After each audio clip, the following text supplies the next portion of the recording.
How many people do you know can speak another language? Okay, just a couple. How often do you feel out of place when people around you are speaking a language you don't understand? Very. Outside of the United States, the majority of the world is bilingual or otherwise multilingual. In most European countries, they start second language education as early as 3rd grade or equivalent to 3rd grade. And in countries like Spain, France, and the United Kingdom, they start a 3rd or 4th language even in high school. In essence, the focus of bilingualism in the United States is not high enough to compete with the rest of the world. In some places in the United States, though, bilingual education will begin as early as kindergarten. It's a well-known fact that the sooner you start to learn a language, the easier it is to learn it. However, the catch with this is that most second language learning in the United States that starts that early is English as a second language. So the age at which language learning has the highest efficacy is only used when absolutely necessary. It's not hard to imagine that with the same projected results that a non-English speaker can have learning English can be applied to an English speaker learning a second language. Okay. Any neuroscientist, psychologist, or teacher will tell you it's impossible to multitask. This is an accurate statement. The brain can only do one thing consciously at a time. The smaller the time taken to switch between tasks, the more it seems like a person is multitasking. This is called cognitive flexibility. Although language was previously thought to be restricted to one part of the brain called Broca's area, that theory has since been replaced with the idea that languages spread throughout the brain. Nevertheless, specific languages are thought to be located in one region, although separate from each other.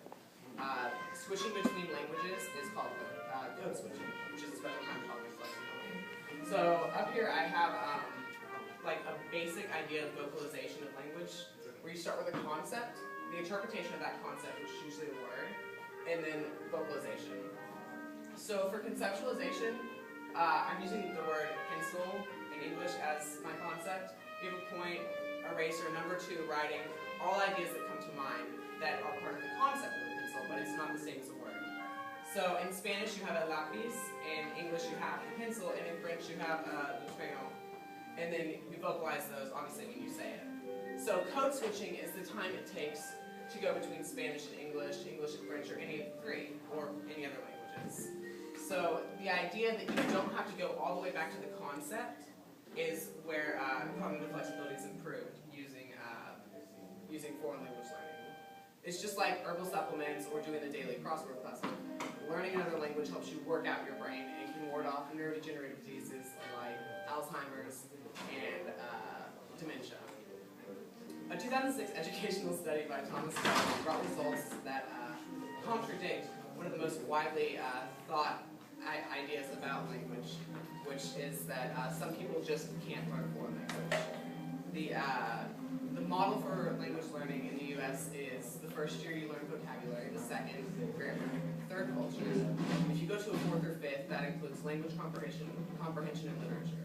Although this is a very successful model for some people, it doesn't work for others. And this is based on how first language acquisition occurs. Babies don't learn to say mama or dada by seeing a sign in front of them or have it spelled out for them. They learn it by hearing it. The repetition of sounds is how first acquisition occurs. And that's what this study shows, is that you need to focus on listening and speaking before you can focus on reading and writing. Not only is bilingualism an obvious benefit in the job market, it also improves mental faculties. Likewise, most negative preconceived notions can easily be fixed. Charlemagne said, to have another language is to possess a second soul. Another language gives the speaker hundreds of thousands more words to express himself in. If nothing else, speaking a second language gives the speaker hundreds of millions more people to talk to, and more global respect for culture. Isn't respect something we can all respect? Thank you.